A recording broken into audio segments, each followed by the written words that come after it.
은혜로우신 하나님, 오늘도 우리가 주의 음성 듣기 원합니다.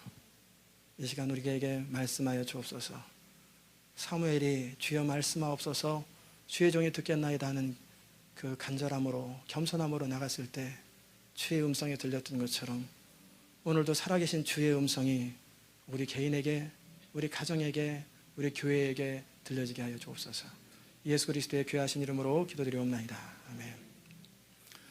오늘은 평상시 제가 잘 표현하는 스타일이 아닌 제목이 나왔지요. 믿음대로 될지어다. 우리 선교사님과 함께 금요일날 어떤 제목이 좋겠냐고 제가 이 내용으로 할 건데 계속 대화하는데 이거 어때요? 그러잖아요. 믿음대로 될지어다. 야, 좀 부흥사 같다. 그래도 저는 이제 믿음의 영광이라는 단어를 좋아하는데 그래도 한번 이번에 이렇게 한번 써보자. 그래서 믿음대로 될지어다. 오늘 말씀을 들으시고 오늘 예배에 참석하신 여러분의 인생이 믿음대로 되어지는 축복이 있기를 주의 이름으로 축원합니다. 우리가 믿음에 대해서 우리가 지난 주간에 살펴봤어요. 믿음은 내 나름대로 최선을 다하는 것이 아니고 믿음은 하나님이 말씀하시는 것에 순종하는 일에 최선을 다하는 게 믿음이라고 또 말씀드렸어요.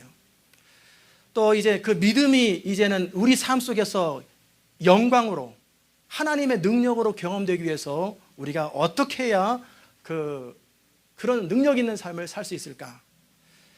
믿음대로 될지어다 참 시원하고 좋고 시원시원한데 그런데 그 믿음대로 되는 것이 과연 내 삶 속에서 실제 워크하느냐, 그대로 이루어지느냐는 사람에 따라 다 다릅니다.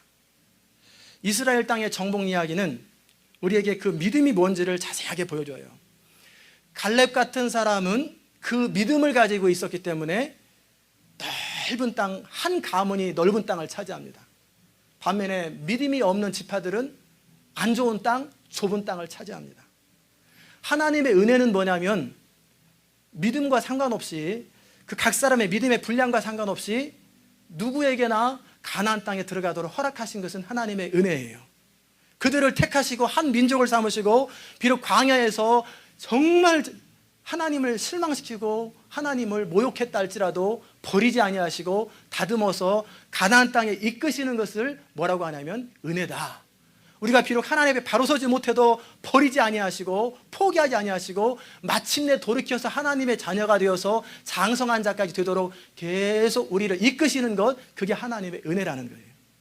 반면에 믿음은 뭐냐면 그렇게 은혜 받은 사람들이 이 땅에서 실제 누리는 삶의 능력과 풍성함은 다 다르다는 거예요. 이제 가나안 땅에 들어와서 그들이 실제 땅을 차지할 때는 각 사람, 각 지파에 살아있는 믿음이 요구되었다는 거예요. 갈렙은 우리가 이미 살펴본 대로 이 산지를 내게 주소서, 내가 밟는 땅을 내게 준다고 말씀하셨사오니 이 좋은 헤브론 땅을 나에게 주옵소서. 그러자 여호수아가 네가 취해라 그랬어요. 그러자 그 갈렙이라는 사람은 유다 지파의 소속이니까 같이 힘을 합쳐서 헤브론 지역을 공격하기 시작하는 거예요. 그리고 아주 넓은 땅을 취합니다. 많은 사람이 믿음에 대해서 말하고 믿음에 대해서 선포하는데도 불구하고 믿음의 영광을 경험하는 사람은 드물어요. 그렇다면 우리가 어떻게 믿음의 축복을 경험하게 될까? 우리가 믿음에 대해서 알고 있고 믿고 있고 그리고 생각하는 그것이 우리 삶 가운데 구체적으로 이루어지려면 어떻게 해야 될까? 그 부분을 오늘 함께 나누려고 합니다. 목회자로서 저는 우리 성도들이 날마다 설교를 듣고 믿음에 대해서 잘 아는 것이 아니라 실제 그 믿음의 영광을 삶 속에서, 여러분의 가정 속에서, 사업 속에서, 인생 가운데, 이 교회 가운데 경험되어지는 그것을 저는 간절히 바랍니다. 아멘입니까? 그래야지 설교할 때는 아멘 하는데, 그리고 믿음으로 뭔지를 아는데 삶이 힘들고 고통스럽고 어렵고 그 다음에 정말 그렇게 믿음의 영광을 경험하지 못하면 그건 너무너무 제 마음이 답답하고 안타까워요. 오늘 읽었던 본문에 보면은 요셉 지파가 여호수아에게 나와요. 그리고 그들에게 주어진 분깃이 너무 작으니 좀 많은 걸 주세요. 그러자 여호수아가 뭐라고 말했냐면 그럼 너희 원하는 대로 그 땅 산지를 다 정복해버려라. 그러자 요셉 지파가 뭐라고 말하냐면 그 땅은 척박하고 개가 나려면 힘든데요. 그리고 그 골짜기 좀 괜찮아 보이는 데는 철병거가 있어서 사람들이 거의 주둔하고 있는데 우리가 어떻게 취합니까? 요셉 지파의 그 마음은 뭐냐면 그냥 우리가 힘 안 들이고 얻어서 편안하게 가질 수 있는 장소를 달라는 거예요. 그러나 여호수아는 그게 아니다. 직접 정복해라. 척박하면 개가 내라. 그리고 옥토로 만들고 골짜기에 아무리 강한 군대가 철병가가 있어도 너희가 능히 약속을 받았기 때문에 물리칠 수 있으니까 가라. 그러자 요셉 지파, 에브라임과 므낫세 지파 두 지파는 공격하고 취하게 됩니다. 반면에 18장에 보면은 그 12지파 가운데 요단강 동쪽에 두 지파 반, 르우벤 지파, 갓 지파, 므낫세 반 지파, 반의 므낫세 지파와 그 다음에 요셉 지파, 에브라임과 므낫세 반 지파, 그리고 유다 지파, 이 5지파를 빼고 7지파는 안 가요. 여전히 여호수아 근처에 머물러 가지고 천막 가지고 살면서 우리에게도 좋은 땅 있으면 좋겠는데 소원은 있는데 머뭇거리고 안 가니까 여호수아한테 혼납니다. 너희가 도대체 하나님이 이미 너에게 주신 땅을 언제까지 안 가고 머뭇거리고 여기서 망설이고 취하기를 지체하느냐. 지파마다 3사람씩 뽑아라. 3사람씩 뽑아가지고 합이 3 곱하기 7은 몇이죠? 21명이 정탐하러 간 거예요. 그리고 지도를 그려와라. 7개로 나눠와라. 그리고 각자 합의해서 7개를 나눴어요. 나름대로 나눴는데 그걸 제비를 뽑아가지고 제비 뽑힌 것을 니네들이 가서 정복해라. 그러자 이게 어쩔 수 없이 해야 되는가 보다 하고 이 7지파는 찾아가서 결국은 정복하게 됩니다. 근데 가나안 땅을 정복하는 그 내용을 보면 여러분이 성경책 뒤에 나중에 한번 보세요. 보면은 어떤 그림이 나오냐면 유다 지파와 요셉 지파, 즉 므낫세와 에브라임 지파, 원래는 두 아들이었는데 나중에 레위 지파 빼서 3지파가 차지하는 땅이 가나안 땅 전체의 반보다 거의 60% 이상을 그들이 다 차지합니다. 또 유다 지파는 한 지파가 이 전체 가나안 땅의 3분의 1을 차지해요. 모두가 동일하게 가나안 땅을 약속받았는데도 불구하고 실제 그들이 쟁취하고 믿음의 행동을 하고 씨앗을 뿌렸던 사람들은 그 믿음대로 엄청난 기업을 유지하는 반면에 그렇지 않은 사람들은 머뭇머뭇거리다가 망설이다가 다 놓쳐버리고 그 축복을 놓치고 간신히 조그맣게 그렇게밖에 못 사는 것들을 바라봐요. 저는 이 가나안 땅의 정복 사건 그리고 이 땅을 분배하고 나누는 사건을 통해서 여러분과 함께 정말 되새기고 그리고 하고 싶은 게 있어요. 바로 우리의 삶의 자리에서도 하나님을 향해서 내게 복의 복을 주사 내가 이 기업이 창대하게 하시옵소서.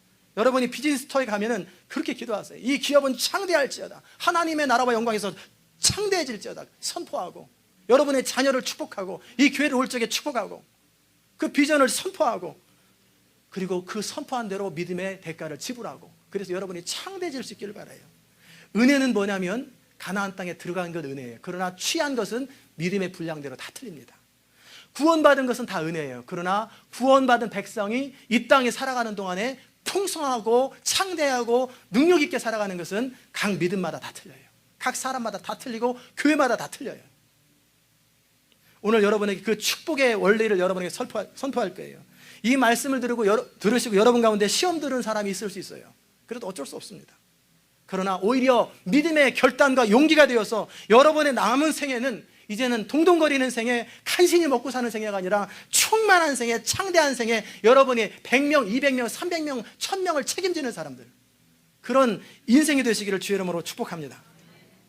우리가 하나님을 믿는다고 할 적에 그 믿음은 성경적인 근거입니다. 성경을 통해서 하나님은 믿음이 뭔지를 정확하게 말씀해 주셨어요. 예수님 당시에는 예수님이 가르쳐 주셨어요. 실습시켜 줬어요. 그런데 지금은 성경에 다 기록되어 있어요. 그리고 선포되는 메시지를 통해서 우리가 믿음이 뭔지를 다 알고 있고 느끼고 있습니다. 그런데 우리가 알고 있는 하나님에 대한 지식이 우리 삶 속에서 능력으로 나타나려면 구체적인 믿음의 행동, 믿음의 씨앗이 심겨져야만이 능력으로 나타난다는 사실을 여러분이 기억해야 할 것입니다. 이 콩을 심으면 콩이 난다는 사실을 아무리 알고 있어도 안 심으면 콩이 안 되는 거예요. 내가 심어야 됩니다. 가나안 땅을 정복하는 건 누구나 다 바랍니다. 그러나 실제 그 땅을 차지하려면 무엇이 있어야 되냐면 강하고 무서운 부족을 향해서 죽음을 무릅쓰고 나가는 거예요. 근데 그들에게 약속은 뭐냐면 니네들은 나가기만 하면 반드시 승리한다. 100% 이긴 싸움을 이미 약속하신 거예요. 그 약속을 믿고 나가느냐 안 나가느냐는 그 지파마다 그 가문마다 다 틀린 거예요. 약속은 이미 주어졌어요. 너희가 내 안에 거하고 내 말이 너희 안에 거하면 무엇이든지 원하는 대로 구하라. 그리하면 이루리라 말씀했다면 그 붙들고 취하는 사람이 있고 취하지 못하는 사람이 있다는 거예요. 마가복음 2장에 보면은 그 아주 좋은 믿음의 그 씨앗에 대한 이야기가 나옵니다. 예수님에 대한 소문이 쫙 퍼졌어요. 사람들이 예수님을 보려고 몰려왔어요. 집에 가득하게 되었어요. 가버나움의 한 집에 많은 사람들이 그 예수님의 말씀을 들어보고 얼굴 한번 보고 기적 한번 경험해 보려고 빽빽하게 해서 어느 정도냐면 몸을 움직일 수 없을 만큼 콩나물 시루가 됐어요. 빽빽해서 용신할 수 없었더라. 그런데 어떤 장면이 나오냐면 한 중풍병자와 4명의 친구들이 예수님께로 와서 고침받기를 소원했어요. 그런데 사람들이 비켜주지도 않을 뿐만 아니라 콩나물 시루처럼 있는 사람들을 거기 뚫고 들어가기는 불가능한 거예요. 그때 그들이 어떻게 했습니까? 포기했습니까? 하나님의 뜻이 아닌가 보다. 주저앉았습니까? 안 그랬어요. 지붕으로 올라갔습니다. 여러분 생각을 해보세요. 침상을 끈으로 묶어가지고 지붕으로 올리거나 계단으로 올라가거나 그게 쉬운 일이겠어요? 올라가서 뭐 했냐면 이제는 이 강단이 있잖아요. 집안에도 아마 나름대로 이렇게 좀 예수님이 서 있을 수 있는 장소가 있을 거예요. 거기에 지붕이 이상한 소리가 나더니 뭐렇게 커다랗게 뭐가 없어지는 거예요. 그러더니 하늘이 보이더니 거기서 뭔가 쭉 내려오는 거예요.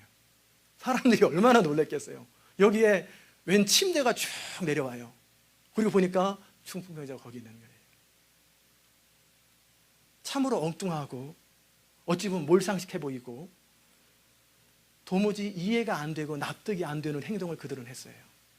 그러나 그들 마음속에는 그렇게 해서라도 주님을 만나기만 하면 내 친구는 고침받을 수 있다라고 하는 믿음의 행동을 한 것이에요. 다른 사람의 지붕을 뜯어서 경찰서에 잡혀가게 될지 미쳤다는 소리를 듣게 될지 그것을 보수하는 비용이 얼마나 나올지 그것은 두 번째로 생각하고 일단 지붕을 뜯고 그리고 내리는 거예요. 예수님은 그 친구들의 믿음 그리고 그 중풍병자의 믿음을 보셨어요.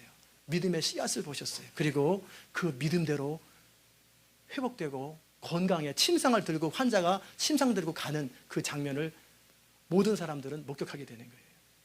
거기에 많은 사람들이 모여 있었는데 모든 사람들이 다 기적을 경험한 거 아니에요. 오늘도 많은 분들이 말씀을 듣습니다. 그렇다고 저는 다 원하지만 여러분들이 전부 다 하나님의 능력과 하나님의 기적을 경험하는 거 아니에요. 오직 말씀을 듣고 구체적인 믿음을 표현한 사람들에 한해서만이 기적을 경험하는 거예요. 어느 교회 장로님의 아들이 류머티스 관절염으로 점점 쇠약해져 갑니다. 그래서 그 목사님에게 기도를 부탁했어요. 아이를 놓고 기도했습니다. 야, 낫는다고 믿고 기도해라. 예, 아멘. 목사님 기도해 주세요. 기도했어요. 안 납니다. 기도했어요. 안 나. 성도들이 다 같이 합심으로 기도합니다. 안 나요. 한 달, 2달 점점 애가 악화져 갑니다. 1년, 2년, 3년이 돼도 안 나요. 그렇게 매달리고 그렇게 기도해도 안 나요.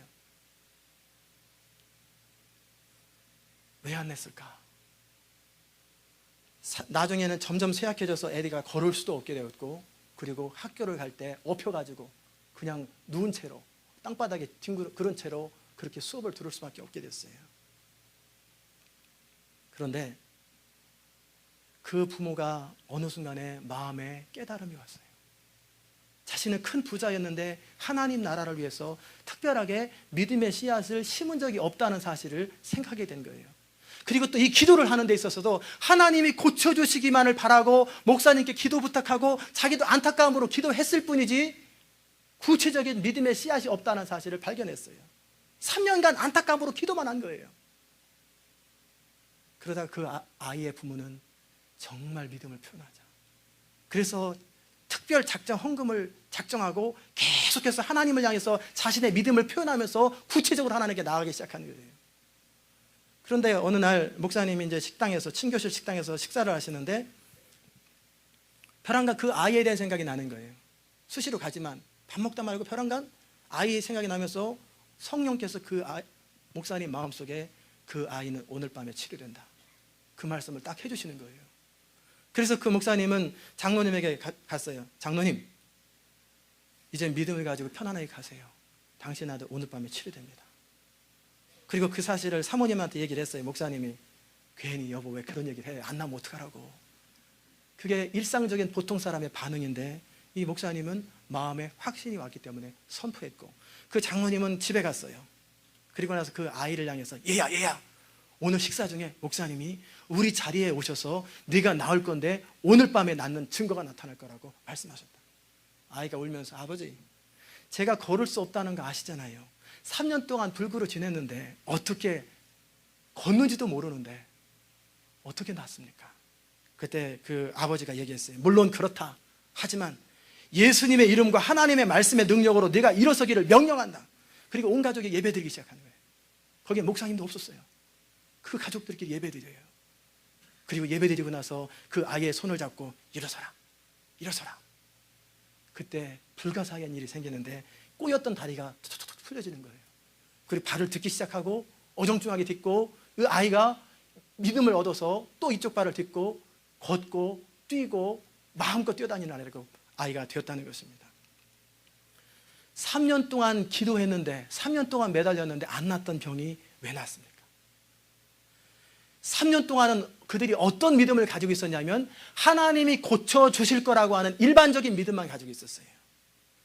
하나님을 향해서 안타까움으로 기도하시면 하나님은 전능한 분이고 하나님이 고쳐줄 수 있다라고 하는 일반적인 성경에 기록된 믿음만을 그들이 가지고 있었는데 어느 날 이 가슴 속에 말씀을 듣고 확신이 와서 구체적으로 하나님을 향해서 신뢰를 표현하고 믿음을 표현하고 물질로 하나님 앞에 표현했어요.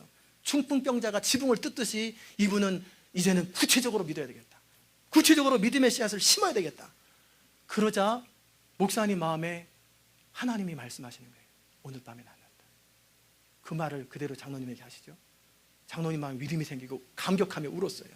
그리고 그 아이에게 전달되고 그래서 그 가정에 하나님의 기적이 임하는 거예요. 우리 삶에 참으로 안타까운 건 뭐냐면 일반적인 믿음, 하나님에 대한 하나님이 하실 수 있다라고 하는 그런 믿음은 가지고 있는데 구체적인 믿음의 씨앗이 없어요. 여러분 하나님이 전능하다고 믿으십니까? 하나님이 병을 고친다고 믿고 전능하다고 믿어요. 우리 예배 처소도 하나님이 주실 거라고 믿습니다. 우리의 삶을 인도할 거라고 믿어요. 그러나 거기까지 다예요. 그렇기 때문에 실제 우리 손으로 그 믿음의 능력이 안 주어지는 거예요. 믿음의 응답이 없는 거예요. 하나님의 능력으로 우리의 믿음이 전달되려면, 나타나려면, 기적이 임하려면 믿음의 씨앗이 구체적으로 심겨야 되는 것입니다. 여러분 오병이어의 기적을 알 거예요. 많은 사람들이 예수님의 말씀을 들으려고 몰려왔어요. 하루 종일 말씀을 듣다 보니 피곤하고 지치지요. 그런데 제자들이 해가 지려고 하는데 계속 예수님이 말씀을 전하고 그럴 때 말했어요. 이 무리를 보내세요. 그래서 동네에서 음식을 사 먹도록 이제 각 촌과 마을로 돌려보내세요. 저 사람들 힘들어하는데. 너무나 지극히 정상적인 반응이었어요. 근데 예수님은 그들을 향해서 뭐라고 말했냐면 너희가 먹을 것을 주어라. 그러자 빌립이 말합니다. 각 사람으로 조금씩 받게 할지라도 200데나리온의 떡이 부족하리이다.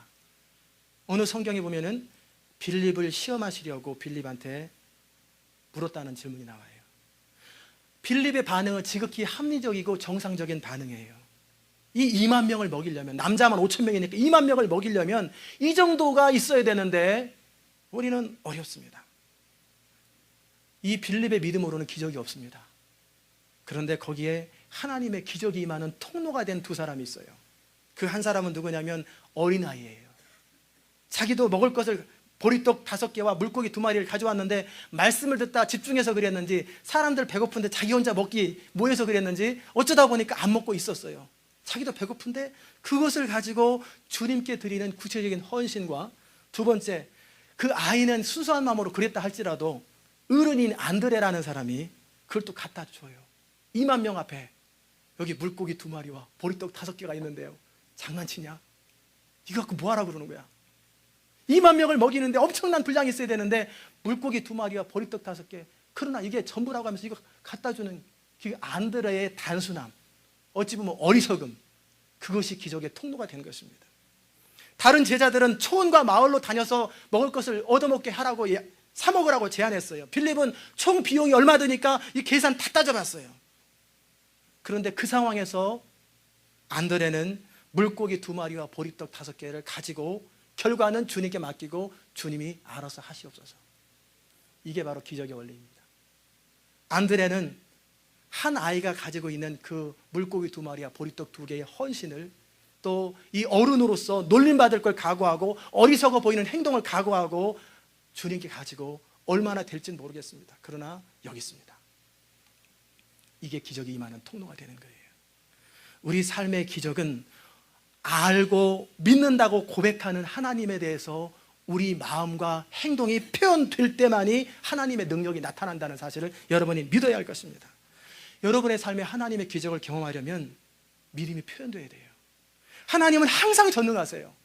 항상 전능하신데 그 전능함이 나의 전능함으로 느껴지고 나의 전능함으로 경험되려면 믿음의 씨앗이, 믿음의 결단이, 믿음의 모험이 필요하다는 거예요. 사람마다 케이스가 다 다르고 사람마다 주님께서 성령 안에서 감동이 다 달라요. 중풍병자에게는 무엇을 표현했습니까? 지붕을 뜯는 것으로 표현됐어요. 오병이어의 기적에서는 그 안드레의 어리석음을, 어찌 보면 단순함이 믿음의 그 역사가 나타나게 했어요. 그리고 그 장로님은 이제는 구체적인 믿음의 결단으로, 작정으로 하나님께 헌금을 드렸고 그것을 놓고 계속해서 작정 기도하기 시작한 거예요. 제가 여러 번 함께 말씀을 나눴지만 우리가 이 장소로 올 적에 단 500불도 여유가 없었어요. 운영비가. 그럼에도 이 장소를 선택하고 여기 왔고 우리는 2년 동안 그 축복을 누린 거예요. 이제 우리가 새로운 장소로 가려고 합니다. 여러분이나 저나 모두가 다 새로운 장소가 구입되기를 한 마음이 되었고 한 믿음이었고 그렇게 소원합니다. 아멘입니까? 그러면 우리가 어떻게 해야 되냐면, 첫째는 예배 처소가 구입되기를 소원하는 강한 소원이 있어야 돼요. 우리 마음속에 강렬한 소원, 하나님, 우리가 인터내셔널 처치에 맞게, 하나님의 비전에 맞게 우리 정말 우리에게 좋은 처소를 허락해 주옵소서, 허락해 주옵소서. 강렬한 몸부림과 기도가 첫 번째 선행돼야 돼요. 그리고 이것을 위해서 우리의 구체적인 믿음이 표현돼야 돼요. 그것이 물고기 2마리가 되고 보리떡 5개가 되었든 우리가 할 수 있는 한 후회 없이 나는 이 일에 최선을 다했습니다 라고 떳떳하게 내 마음을 표현하는 거예요. 그리고 그 결과가 어떻게 됐든 신경 쓰지 마세요. 전체가 얼마나 모여졌든 다른 사람이 얼마나 냈든 신경 쓰지 마세요. 내가 하나님 앞에 그렇게 기도하고 그렇게 간절함으로 엎드리고 그렇게 우리 마음을 표현하는 거예요. 그러면 기적은 오병이어의 기적이 일어나는 거예요. 사랑하는 성도 여러분, 하나님께서는 우리의 삶 속에서 믿음의 씨앗이 심겨지기 전까지, 믿음의 행동이 심겨지기 전까지는 그냥 항상 기다리고 계세요. 가나안 땅을 정복하는 이스라엘 백성들의 마음속에 하나님이 그 땅을 주셨다는 믿음이 있었어요. 그러나 그 믿음 가지고 그 땅이 자기들 땅 된 거 아니에요. 그것을 위해서 구체적인 헌신이 있었고 행동이 있었고 목숨을 거는 전쟁이 있었어요. 그러나 그 전쟁은 약속된 전쟁이고 반드시 이기는 전쟁이었어요. 저는 여러분의 목사로서 여러분의 삶에 하나님의 능력이 임하기를 간절히 바랍니다. 여러분에게 이 말씀을 선포할 때 여러분 가슴속에 그 하나님의 능력이 내 삶 속에서 임하기를 소원합니다라고 하는 구체적인 간절함이 여러분에 있기를 바라요. 하나님을 신뢰한다는 것은 내가 머리로 믿고 입으로 시인하는 걸 넘어서서 삶으로 표현돼야 돼요. 저는 앞으로 교회가 아무리 어려워져도 계속해서 50% 미션하는 건 계속 할 것입니다. 새로운 장소로 가면 엘리스트 운영비에서 8,000불에서 많게는 10,000불 이상 얼마나 더 모자랄지 몰라요. 매달 모자라는 게 적어도 8,000불 이상은 매달 당장 모자라기 시작합니다. 왜? 이 인원 가지고 새로운 장소 우리가 원하는 대로 가려면, 그 정도 사이즈로 가려면 당장 모자라요. 여기에 그럼 모자라면 못 가는 거지, 그러면 못 가는 사람이 있고, 그러나 우리는 한 마음이 되었고 하나가 되어서 새로운 모험하기로 결정했어요. 그 결과는 하나님께서 책임지시고 하나님이 인도하시는 거예요. 오늘 말씀을 들으시고 여러분 시험 들지 말기 바랍니다. 그러나 시험 들어도 어쩔 수 없어요. 시험 들 사람은 언제나 시험 들게 마련이에요. 그러나 그것을 가지고 믿음이 생겨서 인생의 전환점이 되는 사람은 전환점이 되는 거예요. 지난주 금요일날 그 사이판의 선교사님과 대화를 했어요. 그분의 안타까움이 뭐냐면 한 주간에 헌금이 30불 나온대요. 사람들은 50에서 70명이 있는데, 근데 거기에 사이판에 한인교회가 있대요. 거기는 사장님들이 주로 공장주 사장들이 있어서 굉장히 부자래요. 그리고 그분들은 11조 생활도 잘하고 잘한대요. 근데 여기는 이제 중국에서 온 사람들, 한족이나 조선족들을 대상으로, 한인교회는 마음에 하나님 주지 않았기 때문에 그 조선족들을 대상으로 하는데, 이 사람들의 특징은 뭐냐면 그 사이판에 올 적에 비자를 얻고 그리고 오는 허락하라는데 브로커를 통해서 3,000불을 내야 된대요. 그러면 3,000불을 어떻게든지 빚을 내가지고 3,000불을 낸 거예요. 그럼 1년 동안 이분들이 한 달에 250불을 벌거든요. 또 한 300불, 250불 버니까 1년 동안 열심히 안 쓰고 모아야 3,000불 빚을 갚는 거예요. 그리고 1년을 더 일합니다. 그래서 1년 동안 열심히 있으면 3,000불을 모은대요. 그러면 그 3,000불 가지고 고국으로 가면 집도 사고 비즈니스도 산대요. 그것을 위해서 2년간 그 고생하는 거예요. 이런 사람들에게 일부는 너무너무 소중한 거예요. 이 목사님이 헌금 얘기 한 번 하잖아요. 그러면 그 다음에 안 나온대요. 즉시 안 나와버린대요. 그래서 참 안타깝대요. 그래서 제가 이번에 만나가지고 같이 교제하면서 그랬어요. 목사님, 믿음이 뭡니까? 예수를 믿는다는 건, 그것은 하나님이 모든 것 위에 주님이 되시는 것입니다. 예수가 모든 것 위에 주가 되는 것입니다. 로마 시대에 예수를 믿는다고 주라고 고백하면 즉시 사자굴에 들어가도 주라고 고백하는 것, 그게 믿는 것입니다. 그 사람들은 입장은 이해하고 마음이 약해질 수는 있고 형편은 그러지만, 그 사람들이 1불 내기도 힘들고, 그런데 20불을 11조를 내고 30불을 11조 내는 것은 너무너무 어려운 일이에요. 그러나 그대로 불쌍하다고 내버려 두면, 중국으로 가서 신앙생활 그렇게 하면 그 사람들 다 지옥 갑니다. 왜냐하면 하나님과 물질 둘 중에 하나만 섬긴다고 그랬는데, 그 사람들은 하나님보다 물질이 더 중요하기 때문에 그런 사람들은 천국 못 갑니다. 목사님이 아무리 마음이 착하고 그 사람을 불쌍히 여기는 마음이 있어도 다 지옥 보내실 것입니까? 물질을 극복하지 못하는 사람이 무슨 수로 천국 가고 그런 목회를 뭐라 합니까?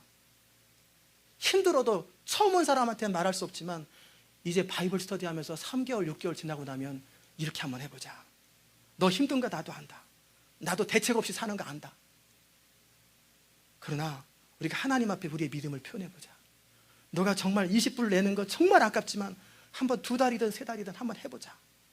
그래서 설교로 하나님을 경험하지 말고 네 믿음으로 직접 하나님을 경험하고, 어떻게 하나님이 그 모자란 부분을 채우고 어떻게 역사하는지 네가 한번 경험해보는 거, 그렇게 해보지 않겠냐?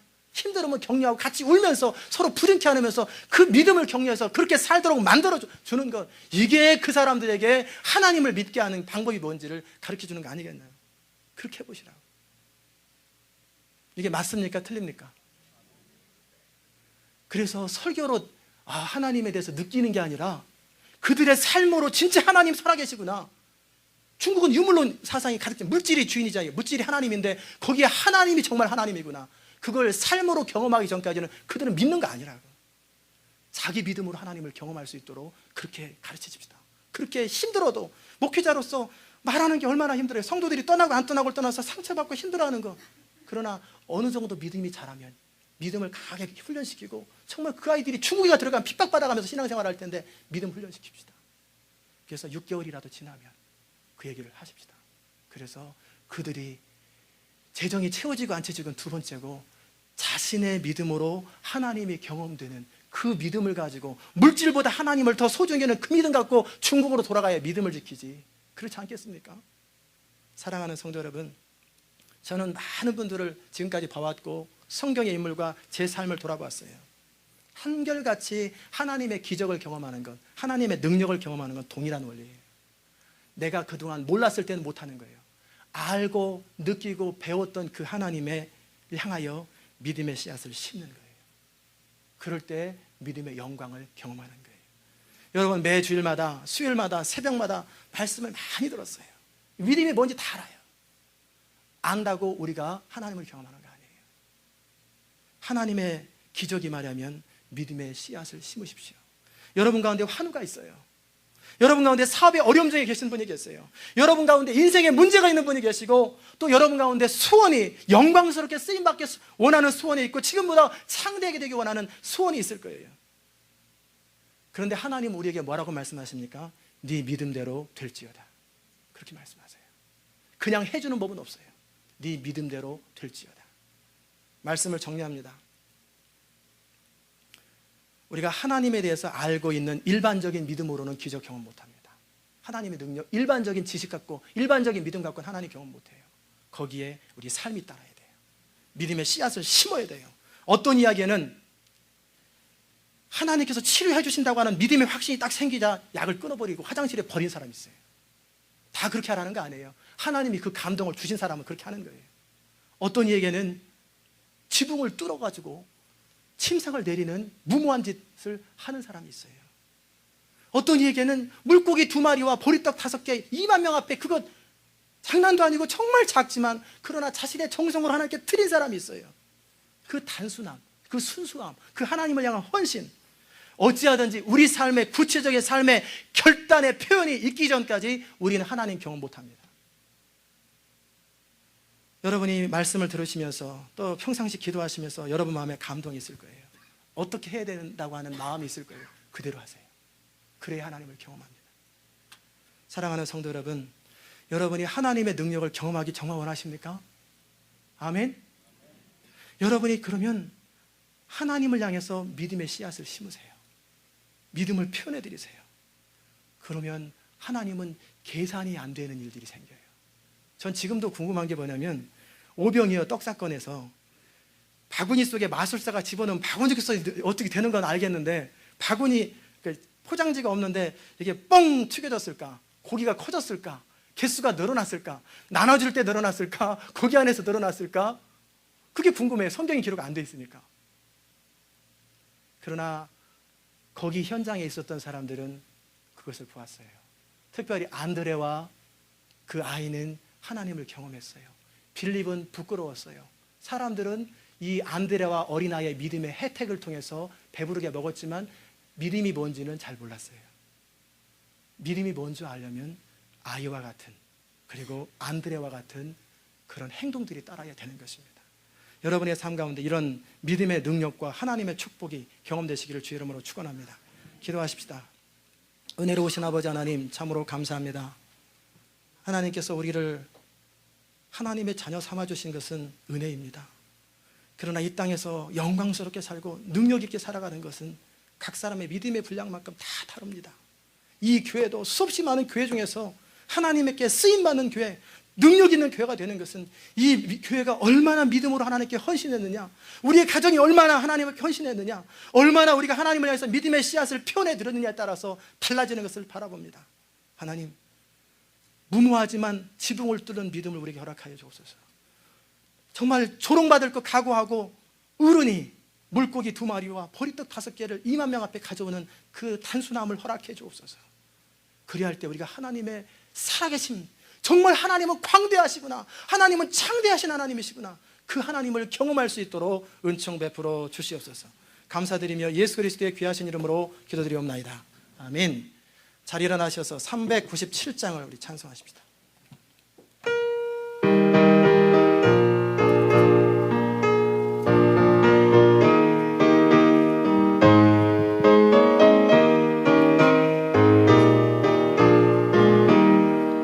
주 믿는 사람 일어나 다 힘을 합하여 이 세상 모든 마귀를 다 쳐서 멸하세. 저 앞에 오는 적군을 다 싸워 이겨라. 주 예수 믿는 힘으로 온 세상 이기네. 믿음이 이기네. 믿음이 이기네. 주 예수를 믿음이 온 세상 이기네. 온 인류 마귀 괴율로 큰 죄에 빠지니 진리로 띠를 띠고서 늘 기도드리세. 참 믿고 의지하면서 겁없이 나갈 때 주 예수 믿는 힘으로 온 세상 이기네. 믿음이 이기네. 믿음이 이기네. 주 예수를 믿음이 온 세상 이기네. 끝까지 이긴 사람 흰 옷을 입히고 또 영생 복을 주시니 참 기쁜 일일세. 이 어두운 세상 지나서 저 천성 가도록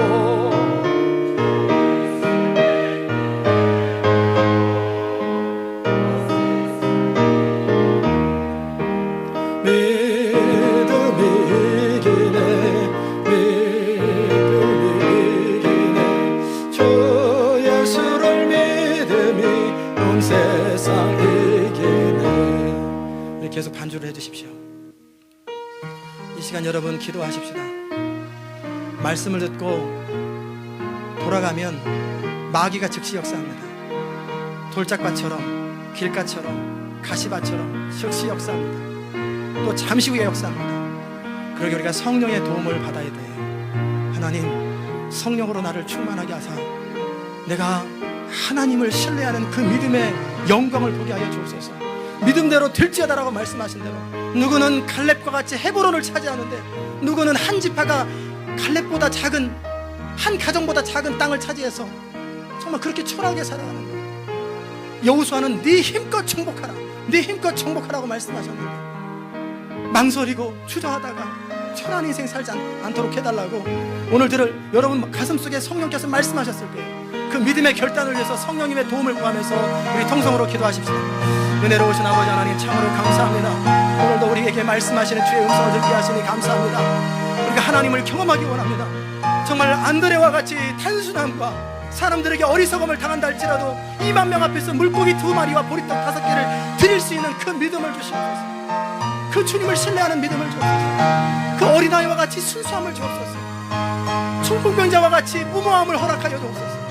그렇게 하나님을 우리가 구체적인 삶으로 인정하지 전까지는 우리 하나님을 경험할 수 없고 날마다 다른 사람에게 간증을 들을 수밖에 없사옵는데 하나님, 오늘 이 아침에 참여한 주의 사랑하는 성도들, 이 말씀을 듣는 주의 사랑하는 성도들, 그들 마음에 하나님의 능력과 하나님의 전능하심과 하나님의 기적과 하나님의 살아계심을 경험할 수 있도록 은혜 베풀어 주시옵소서.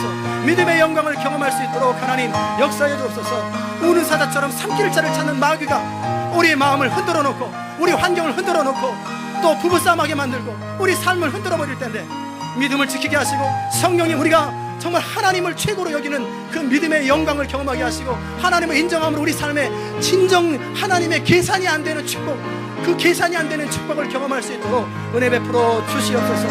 우리 주님의 이름을 찬양합니다. 주님 영광 나타내 주시옵소서. 은혜로우신 아버지 하나님, 참으로 감사합니다. 우리에게 오늘 믿음의 도전을 허락해 주시니 감사합니다.